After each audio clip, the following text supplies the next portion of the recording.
Welcome to JCRT Day School. My name is Mohammad Ijazul Haq, and today we are going to read a poem from English textbook Daffodils for class 8. The name of the poem is Daffodils. आज हम लोग कक्षा 8 की पुस्तक से daffodils कविता पढ़ने जा रहे हैं। इस कविता को विलियम वर्ड्सवर्थ ने लिखा है। विलियम वर्ड्सवर्थ जो कि पोएट ऑफ नेचर के नाम से जाने जाते हैं। Let's understand the poem. First of all आप सबसे पहले ये कहें कि आपकी फेवरेट फ्लावर कौन सी है, why do you like it, आप इसे क्यों पसंद करते हैं। And when breeze blows what do flowers appear to do, और क्या लगता है जब मंद हवाएं चल रही होती हैं तो फूल क्या कर रहे होते हैं उसमें। वो ऐसा लगता है कि वो डांस रहे हैं, नाच रहे हैं, झूम रहे हैं, ऐसा महसूस होता है। तो ऐसी ही फीलिंग विलियम वर्ड्सवर्थ को हुई जब वो किसी कंट्री साइड में वो घूम रहे थे तो उन्होंने एक लंबी कतार देखी डैफोडिल्स की, जो कि ब्रीज में मंद हवाओं में झूम रहे थे, डांस कर रहे थे। तो उन्हें ये फीलिंग बहुत ही अच्छा लगा। वो सीन जो खूबसूरत मंजर था, हज़ारों की तादाद में वहाँ डैफोडिल्स से, उनको बहुत ही अच्छा लगा और उन्होंने उस पर एक पोएम लिख दी। जो poem I wandered lonely as a cloud के नाम से जानी जाती है, जिससे डैफोडिल्स भी कहते हैं। तो लेट्स स्टार्ट करते हैं इसको।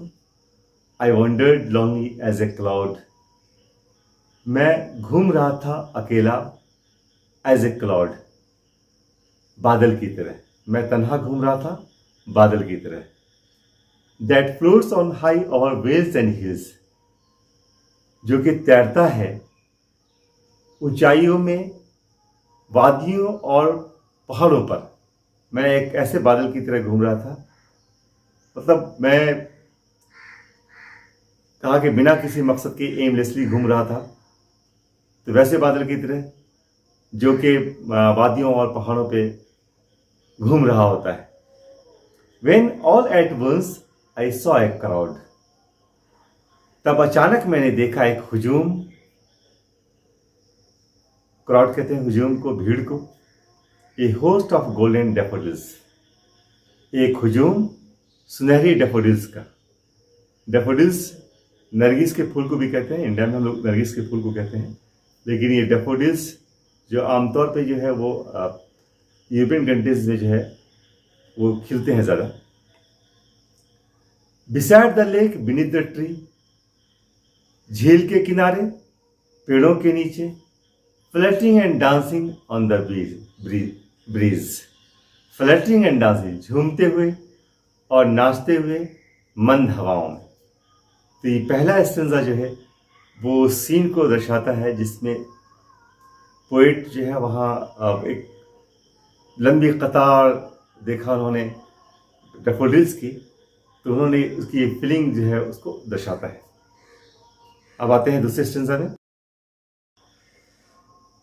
Continuous as the stars that shine and twinkle in the Milky Way, लगातार जैसे तारे जो कि चमकते और टिमटिमाते हैं आकाशगंगा में। वो ऐसे चमक रहे थे जैसे आकाशगंगा में रात में तारे टिमटिमाते और चमकते हुए नजर आते हैं, वैसे ही डैफोडिल्स जो है उस जगह नजर आ रहे थे। They stayed in never ending line, वो फैले हुए थे कभी समाप्त ना होने वाली कतार में। मेरी निगाह जहाँ तक जा रही थी वहाँ तक मैंने देखा कि वो फैले हुए हैं। अलोंग द मार्जिन ऑफ ए बे, झील के किनारे के साथ। 10,000 saw I at a glance, और एक ग्लांस में, एक नज़र में 10,000 देखा मैंने एक ही नज़र में। Tossing their heads in a sprightly dance, हिलाते हुए अपने सरों को खुशी में नाचते हुए। स्प्राइटली डांस, एनर्जी के साथ जो डांस करते हैं, खुशी के साथ जो डांस करते हैं उसको स्प्राइटली डांस कहते हैं। दूसरे स्टेंजा में पोएट बताता है कि मैंने हज़ारों की तादाद में डैफोडिल्स को देखा, जो कि वैसे ही चमक रहे थे, वैसे ही लग रहे थे जैसे कि आकाश गंगा में तारे टिमटिमाते और चमकते हुए नजर आते हैं। झील के किनारे थे वो, और वो अपने आप को टॉस या अपने सरों को टॉस कर रहे थे, हिला रहे थे खुशी में। जैसे कि नाचते के वक्त में इंसान जो खुश होकर नाचता है और अपने सरों को हिलाता है, तो पोइट ने एक इंसान से उसकी माने इंसानों की जो क्वालिटी है उसको उस फ्लावर डेफोडिल से उसको कंपेरिजन किया है। अब देखते हैं third stanza. The waves beside them danced, but they outdid the sparkling waves in glee. झील की लहरें भी उनके साथ नाच रही थी, क्योंकि झील के किनारे ही वो पूरा मंजर था। तो झील की किनारे की लहरें भी उसके साथ नाच रही थी, लेकिन वे बाजी ले गए। बट दे मैंने इनके डेफोडिल्स की बात कर रहे हैं, ऑडिट मैंने उससे बेहतर प्रदर्शन किया, उसे बाजी ले गए। The sparkling waves in Glee, खुशी से चमकती हुई लहरों से ये डेफोडिल्स बाजी ले गए, उससे आगे बढ़ गए। इतनी लहरें भी नाच रही हैं, लहरें भी डांस कर रही हैं, लेकिन जो डेफोडिल है उनसे बाजी ले गया। आउटडिड मीन्स होता है उससे बेहतर प्रदर्शन करना, बाजी ले जाना। A poet could not but be gay in such jocund company. एक शायर, एक पोएट सिर्फ खुश हो सकता है ऐसे खुशी के माहौल में, क्योंकि शायर का जो मिजाज होता है ऐसे दिलकश मंजर पे उसका मिजाज और खिल उठता है। तो एक शायर ऐसे दिलकश मंजर पे खुश हो सकता है, ऐसे खुशी के माहौल में अपने आप को खुशी रख सकता है। I gazed and gazed but a little thought what wealth the show to me had brought. मैं टिकटिकी बांध कर देखता रहा, लेकिन बिल्कुल नहीं सोचा। बट लिटिल थॉट, लिटिल का लफ्ज आया यहाँ पे, लिटिल थॉट, मैंने बिल्कुल नहीं सोचा। What wealth the show to me had brought, मुझे कितनी दौलत इस मंजर से, इस दृश्य से हासिल हुई, इस दृश्य ने कितनी मंजिल मुझको दी है, अनायत की है, मुझे इसका बिल्कुल एहसास उस वक्त नहीं हुआ। मैंने सोचा भी नहीं था कि इस मंजर को देखने के बाद इतना इतना इतना ज्यादा मुझे खुशी होगी।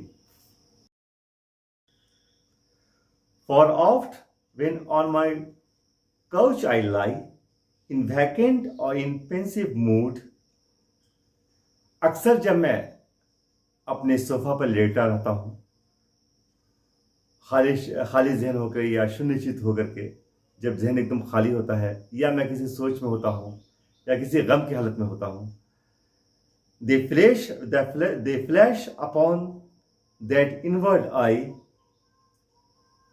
Which is the bliss of solitude.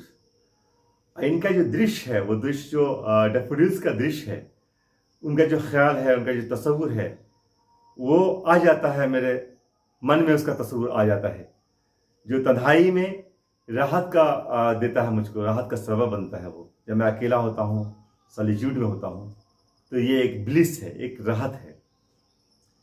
And then my heart with pleasure fills and dances with the daffodils, तब मेरा दिल खुशी से सरशार होता, भर जाता है और नाचता है डेफोडिल्स के साथ। तो इस लास्ट स्टेंजा में पोएट ने अपने उस एहसास को बहुत ही खूबसूरत अंदाज में दिया है कि जब मैं कहीं खाली जहन होता हूँ या किसी सोच या फिक्र में होता हूँ, तो मैं वो दृश्य जो है मेरे सामने आ जाता है, मेरे इनवर्ड आई में उस दृश्य आ जाता है, और फिर मैं उस दृश्य को याद करके मैं नाचने लगता हूँ और मैं खुशी से भर जाता हूँ, सरशार हो जाता हूँ। इस प्रकार बहुत ही खूबसूरत पोएम जो है वो विलियम वर्ड्सवर्थ ने लिखी है। और इस पोएम में बहुत सारे जो वर्ड्स हैं, ऐसे वर्ड्स हैं जिसका एक इंसान की जो क्वालिटीज़ होती है, उस क्वालिटीज़ को डेफोडिल्स में दर्शाया गया है, उसको कंपेरिजन किया गया है। तो और जिससे इसका इस पोएम की खूबसूरती और बढ़ जाती है।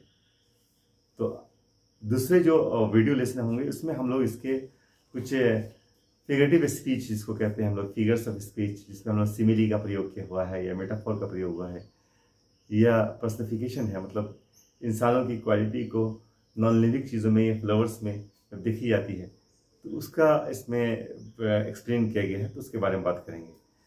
तो आप इसके जो इम्पोर्टेंट वर्ड्स हैं, साथ ही साथ जो वीडियो है उसके साथ साथ इम्पोर्टेंट वर्ड्स के मीनिंग दे दिए जा रहे हैं। आप उस इम्पोर्टेंट वर्ड्स को, जो डिफ़िकल्ट वर्ड्स हैं, उनको देख करके उसको समझिए और फिर इसकी मीनिंग को पूरा खुद से समझने की कोशिश कीजिए, तब और मज़ा आएगा आपको पढ़ने। Thank you.